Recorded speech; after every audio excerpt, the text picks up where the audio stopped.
सीताराम सीताराम सीताराम। राम नाम मिश्री पिए दूर जाएं सब रोग, सुंदर औषध कटुक सब जप तप साधन जोग। राम नाम रूपी मिश्री पीने से कहते हैं संत महात्मा कि सब रोग दूर हो जाते हैं। अन्य जो रोगों को मिटाने की दवाइयाँ हैं वो सब कड़वी हैं। रोग मिटेगा न मिटेगा इसका भी कोई अता पता नहीं है। इसलिए भगवान का नाम है, कलयुग है। कलयुग केवल नाम आधारा, सुमिर सुमिर भव उतर ही पारा, संतों की वाणी में आया है। तो मैं कथा सुना रहा हूँ महाराज जी की।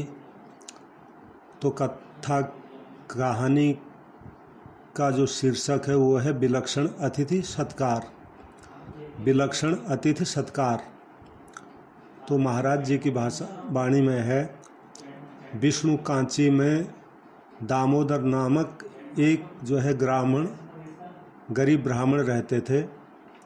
जब उनका विवाह हुआ तब उन्होंने अपनी स्त्री से कह दिया कि देखो अब मैं गृहस्थ बन गया हूँ। गृहस्थ का खास काम है अतिथि सत्कार करना। मैं घर में रहूँ अगर चाहे नहीं रहूँ, कोई अतिथि आए तो उसको भूखा मत जाने देना। तो ब्रह्मचारी का गुरु, आज्ञा का पालन करना। ब्रह्मचारी का जो खास काम होता है वो होता है गुरु की आज्ञा का पालन करना। और जो गृहस्थ का जो खास धर्म है वो बताया गया अतिथि सत्कार करना। और जो तीसरा वानप्रस्थ आश्रम है उनका धर्म होता है तप करना। और चौथा जो संन्यास आश्रम होता है उनका खास धर्म होता है भगवत चिंतन भजन करना। ये उनका खास धर्म है। तो उनकी स्त्री ने कहा कि अच्छी बात है। वे ब्राह्मण कांची नगरी में फिरते और भिक्षा में जो कुछ मिल जाता लाकर स्त्री को दे देते। घर की स्थिति बहुत साधारण थी, खाने के लिए अन्न भी नहीं था। अब जो भगवान हैं वो बड़े लीला पुरुषोत्तम हैं। उनकी लीला बड़ी विचित्र है। एक दिन भगवान बूढ़े सन्यासी बनकर आए और बाहर चबूतरे पर बैठकर बोले कि घर में कोई दामोदर है क्या। ब्राह्मण ने सुना तो बाहर आकर प्रणाम किया। सन्यासी बोले कि आज मन में आ गई है कि तुम्हारे यहाँ भोजन करूं। ब्राह्मण बोला महाराज बहुत अच्छी बात है, बड़े आनंद की बात है। वह बूढ़े सन्यासी को भीतर ले गया और उनको बैठाया। देव योग से उस दिन ब्राह्मण को गांव से भिक्षा नहीं मिली थी। उसने सोचा कि अब क्या करें, खुद तो भूखे रह भी जाएं, लेकिन महाराज जी आए हैं, इनको भला कैसे भूखा रखें।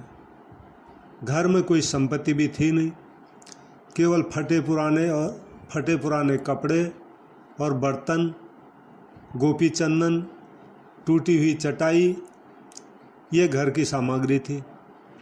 ब्राह्मण ने अपनी स्त्री से कहा आज तो बड़ा गजब हो जाएगा अगर अतिथि भूखा रह जाएगा। स्त्री बड़ी समझदार थी। स्त्री बोली आप जो है चिंता क्यों करते हो, मैं बैठी हूँ। ब्राह्मण बोला कि क्या तेरे पास कोई गहना है क्या। स्त्री बोली गहना कहाँ है, कपड़े भी फटे पुराने हैं। ब्राह्मण बोला तो फिर अतिथि सत्कार कैसे करेंगे। स्त्री बोली आप नाई के घर से कैंची ले आओ। ब्राह्मण कैंची ले आया। स्त्री ने अपने सिर के केस भीतर भीतर से कतर दिए और बाहर के केस बांध लिए। कटे हुए केसों की रस्सी बनाई और ब्राह्मण को देकर बोली कि इसको बेच आओ। ब्राह्मण उस रस्सी को लेकर बाजार गया। बेचने पर जो उसको थोड़े बहुत पैसे मिले उनसे थोड़े चावल दाल दाल चावल ले आया। स्त्री ने दाल चावल बना दिए।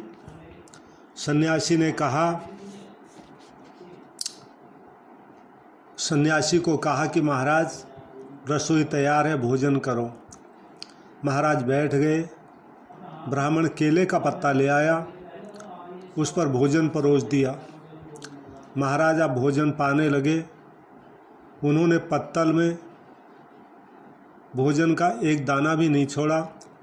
ब्राह्मण ने कहा महाराज और लो। कहा महाराज और लो। वे बोले हाँ और ले आओ।